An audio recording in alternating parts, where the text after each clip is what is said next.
So here we will study we're doing applications of Gaussian theorem. Let's continue that. Okay. The last topic here.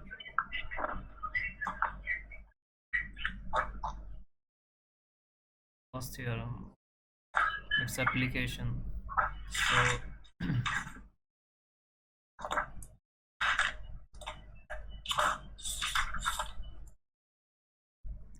we did field due to infinitely long straight charged wire, right? Yeah. Now in your syllabus is also the electric field due to uniformly charged infinite plane sheet. Yeah. Electric field due to uniformly charged infinite plane sheet.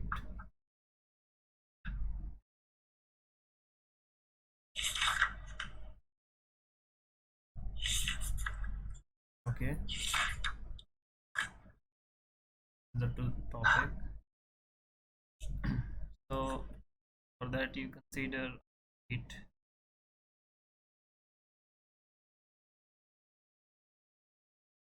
like this. The infinite long sheet, right? That's why I have drawn dashed lines. So it's going everywhere, infinite in all the directions. Okay. Yeah. So and it is uniformly charged, and it has a charged density of, since this is a surface charge, right? It is the area, so its surface density is sigma. Okay. Now we need to find electric field at a point r away from it. Some point r there, right? For example, this we want to find the electric field at this point, right? So then since this is an infinite sheet, it is better to use Gauss theorem to find the electric field. Otherwise it would be a long exercise. Yeah. So what we do is we make a Cylinder. cylindrical Gaussian surface.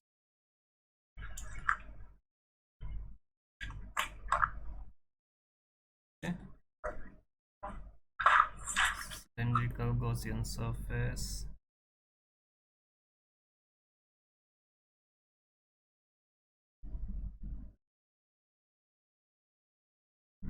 Let's say this is R.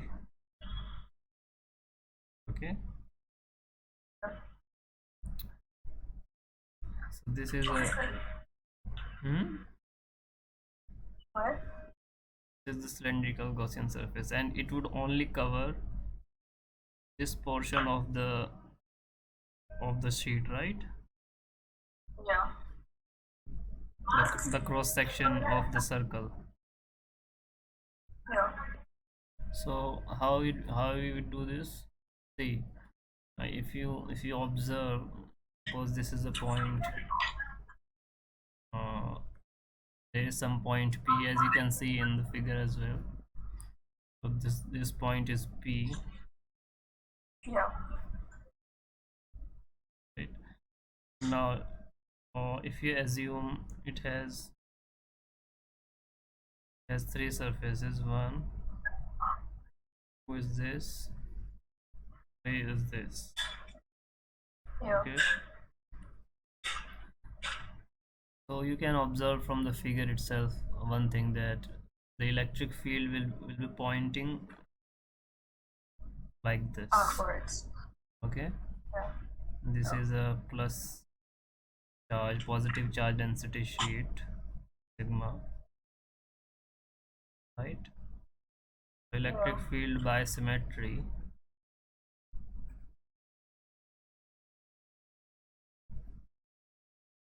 would be outward, right? Yeah.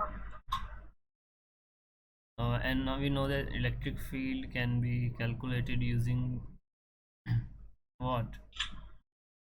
Uh, We can use the Gauss. flux and Gaussian theorem simultaneously to find electric field. Yeah. So let us find flux due to each one of these surfaces first, and then we will know. We'll see what So what to do. Okay. five. So Right. for flux, there's flux due to one. What would be the flux due to one? See, Would be at this point, electric field would be outwards. yes. Okay, because this is a positive charge sheet, and due to positive charge, electric field would be outward. And ds here would be like this, right? Similarly, here Yeah. ds would be like this. That means they are in the same direction. Theta is 0, right? Zero. Yeah. Okay. So if we assume that this surface has an area, whole surface has an area A, right? Then what would be Yeah. the flux E dot A, okay, which is E A, right? Yeah. And what would be theta? 0. Cos 0 Zero. is 1, phi 1 is EA. Yeah. Because we have assumed that electric field is radially outwards and it is constant everywhere on this. So flux due to surface 2. Here you will observe that this electric field is in this direction and ds surface is in this direction. Theta would be 90 degrees and so flux would be 0, right? Or for 3 it will be again the same thing, E dot A. I should put an arrow over there to indicate that these are vectors. So E A cos theta again, Yeah. cos 0 because the angle between the Oh. area and Yeah. electric field is 0. Cos 0 is phi is EA again, so the total flux is, let's call it phi, simply phi 2EA because the summation of all the three, right? Yeah. Now you can also find the charge enclosed in the Gaussian surface. Can you find that? Yeah. What would be the Yeah. charge enclosed in the Gaussian surface? A multiplied by. See, I forgot what's that called. uh, this whole cylinder is devoid of any charge except this circle, Yeah. or at which this is a cross section of the plate itself, right? Yeah. Yeah. So that area is A of the circle, Yes. and it has a charge density of sigma. So A area would be having sigma A charge. Oh yes, sigma A charge. Now you apply the Gauss theorem. So according to Gauss theorem, Q, the phi is given by Q and by epsilon naught, right? Yes. The Yeah. flux in a closed surface is given by charge enclosed by the surface, Yeah. which is Q divided by epsilon naught, and Q enclosed by the surface is sigma A divided by epsilon naught, right? Yeah. So in now you can equate phi E is equal to 2A and phi is equal to this thing because they Yeah. both represent phi. Yes. 2EA is equal to sigma A upon epsilon naught. A and A It's cancels manifold. out. So E comes out to be sigma divided by 2 epsilon naught. Yeah. This is the electric field at a point R, okay, at a distance R from the sheet. And remember, this is constant because sigma is a constant, everything is a constant, it does not depend on R, right? Yeah. does not depend on R. So this is what the observation is, right? So the observation is that electric field does not depend on R. Yes, and it is equal to sigma by 2. You should remember this formula. Okay. Now you can see if the sheet is positively charged.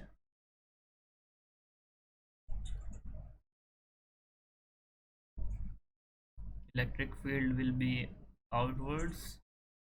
Yeah. You can say away from sheet. The only difference when the sheet is negatively charged will come, and so it will give us E inwards. That's the only difference. The magnitude will still be the same, so it would be towards the sheet if the charge on the sheet is negative. Yeah. So electric field due to thin spherical shell of radius capital R. So what a shell is? So a shell is different from a sphere which is filled. So there is a filled sphere. For example, this is a sphere, metallic sphere, and this as a whole is made of metal. Okay, but other one is known as a shell. So shell is like just the outer covering is in the shape of the sphere, rest is the hollow. There is air inside it. This is called a shell. Now we will study electric field due to a thin spherical shell of radius capital R. Okay. So a spherical shell has three regions. One is at a point outside the sphere, and the second one is at the circumference itself, that is on the periphery of the shell. And the third is when the point where we want to find the electric field is inside the sphere. Okay. Let us take each case one by one. The first case is when point P lies outside the sphere. Right? So let us draw a sphere. This is a spherical shell, radius capital R, and there is some point P outside it where we want to find the electric field due to this spherical shell, which has a charge density of sigma coulomb per meter. This part of the sphere, the outer one, is made of a metal, right?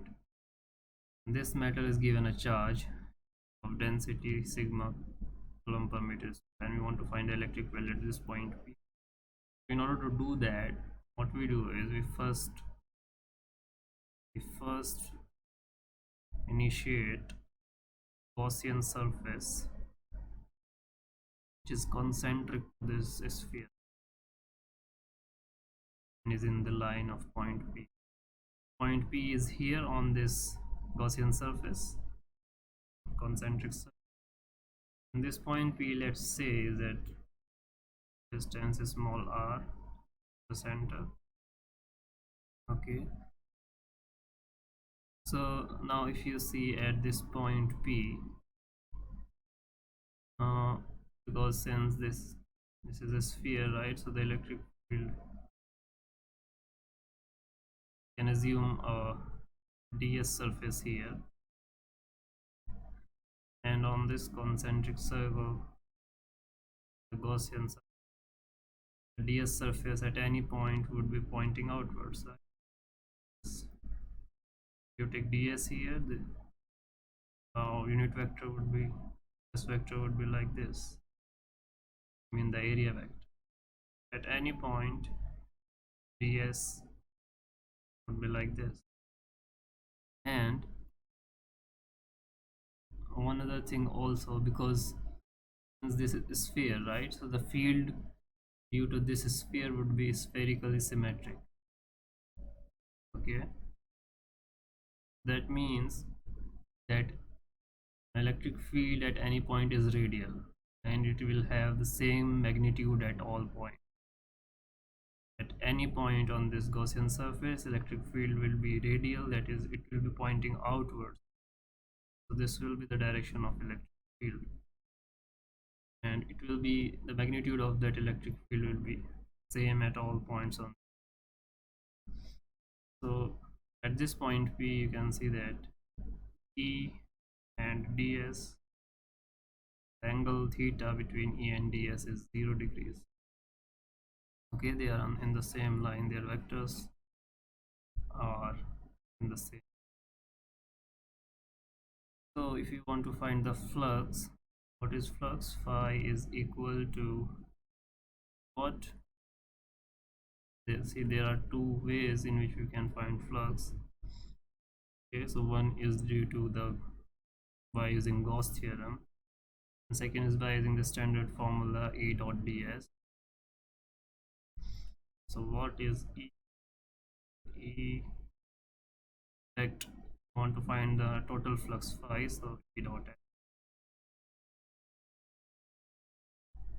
Now E dot s would be E, magnitude of E into s into cos theta, is the angle between E and s. S is this Gaussian surface, alright?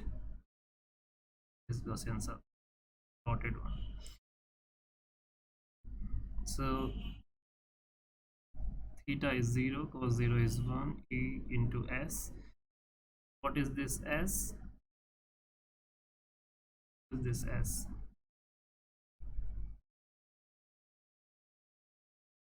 Oh, I'm sorry, this would be integral E dot ds.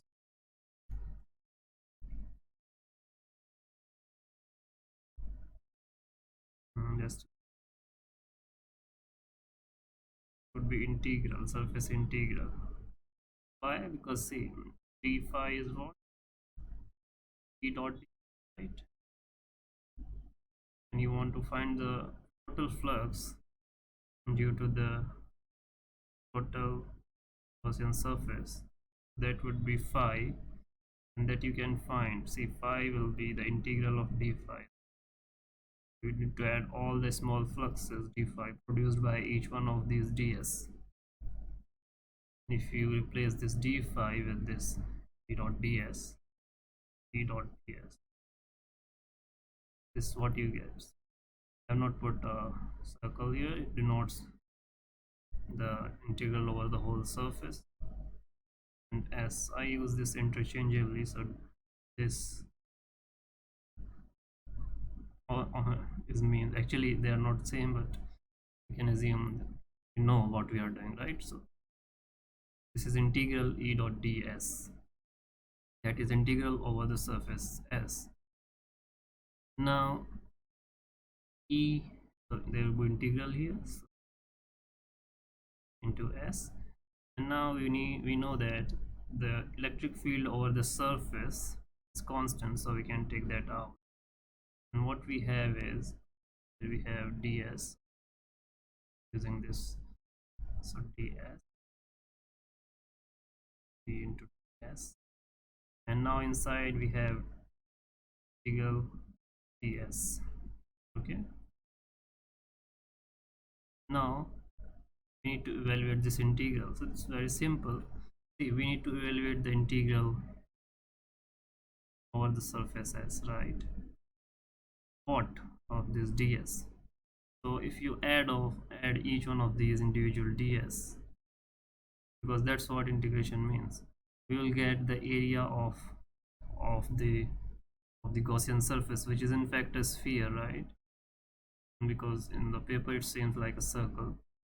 But in real world, this itself is a 3D object, right? This is a sphere, spherical shell. So the concentric circle would then be a concentric sphere.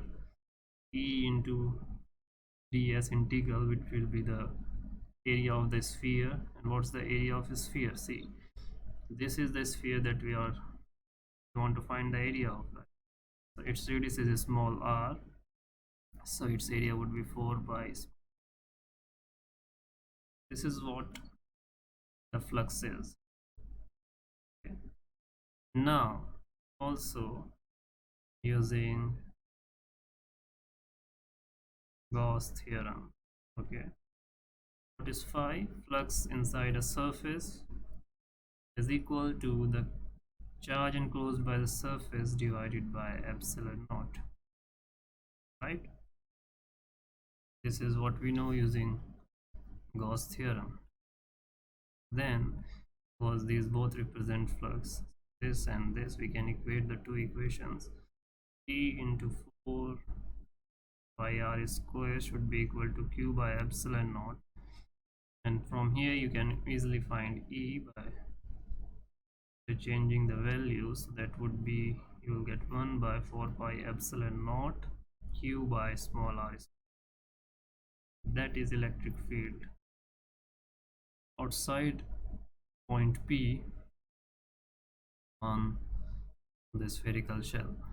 So as you can see, you must be thinking that this resembles an already studied formula. So this is the formula of electric field due to the point charge also, right?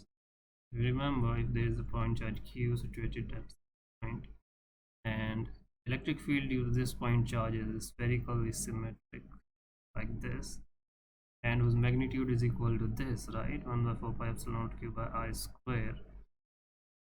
Now here, what is q? Q is the charge on the thin spherical shell. And what would be the charge? See, we are given the charge density sigma, right? Sigma coulomb per meter square is the charge density. Okay, now want to find the charge density on the sphere itself, right? Is this the given sphere? So that would be how much? The charge is equal to the density into the given area that we want to find the charge in at, right? So q into sigma, q is equals to sigma into the area in which you want to find the charge, right? This is sphere. Okay, so what would that be? Sigma into 4 pi, okay, 4 pi capital R square. Sigma into 4 pi capital is the charge on thin spherical shell. So formula is the same. So due to the charge, point charge, and due to the thin spherical shell at a point P outside the shell, the electric field looks like this.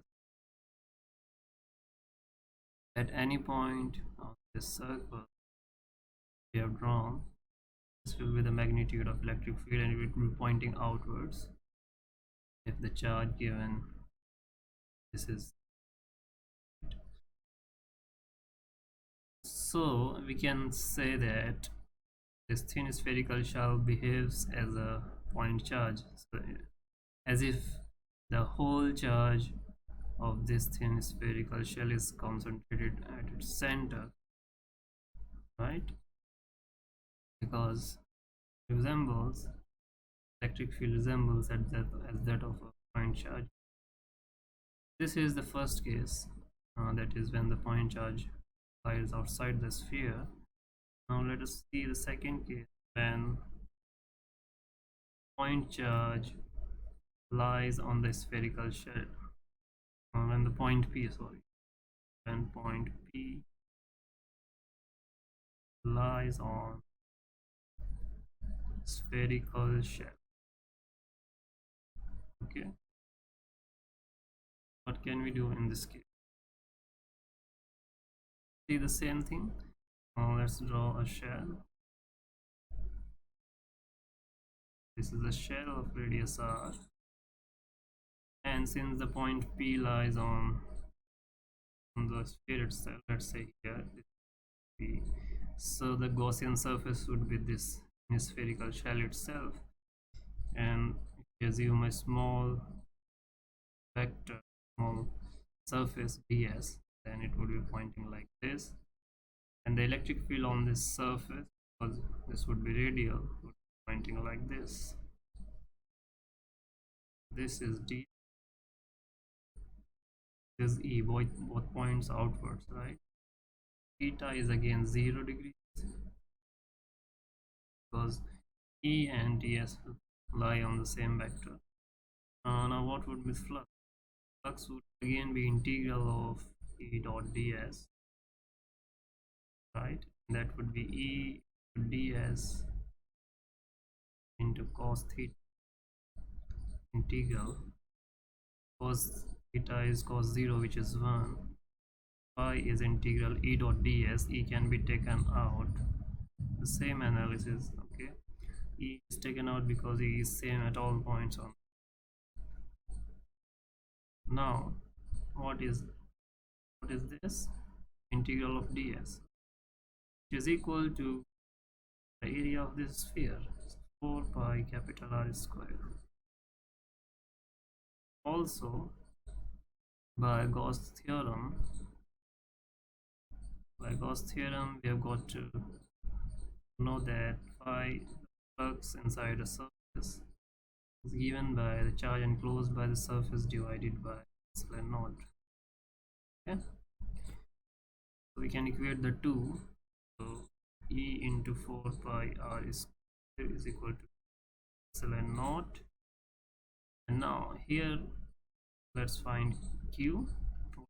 Q be, Q would be, say the sigma is still same charge density, so Q would be equal to sigma into 4 pi capital R square, right? Charge on the sphere would be the charge density into the area. We can replace this Q by sigma into 4 pi R square naught, 4 pi R square, 4 pi R square cancelled out. E is equal to epsilon, the charge density on, sorry, this is the electric field at a point on the spherical, which is a constant value. Now third case is when point P lies inside spherical shell. What do you do in that case? So let's consider the case. This is spherical shell of radius r. P lies somewhere here, let's say this is a point P. In that case, we'll have to draw a surface. Let's say the radius of is small r. Now here the same thing. First we find out flux.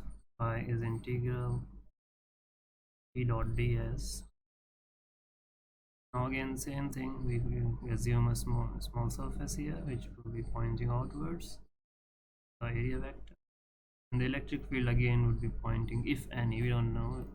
Electric field, if any, would also be this direction, that is NDS would have a 0 degree angle between them, so ES cos theta, cos 0 is again 1, EDS phi, E can be taken out, integral of ds, what integral of ds, phi small r square, right, is equal to into 4 pi into naught. Now also find the flux by using the Gauss theorem. So using Gauss. I'm sorry to write Gauss in small case letter, but I'm very lazy. Because we should write them with honor. So phi is using Gauss theorem. So flux enclosed inside a surface is equal to the charge enclosed by the surface divided by epsilon naught. Now you see, I told you when I started the topic that this is a spherical shell. So inside this spherical shell there is hollow, hollow space. There would be no charge enclosed inside the Gaussian surface. Okay, point P lies inside the sphere, and the charge resides on the shell itself. There is no charge inside. That means that in this Gaussian surface there is no charge. So Q is 0 divided by epsilon naught, and hence phi would be 0. There is no flux because there is no charge inside that. So now there is no flux. This flux should also be 0. E into 4 pi r square should be 0. Now we already know this radius is a finite value. This is not 0 here, right? So the only way that it can be 0, the multiplication is that E is 0, 0. And hence we can say that the electric field inside a point in the spherical shell is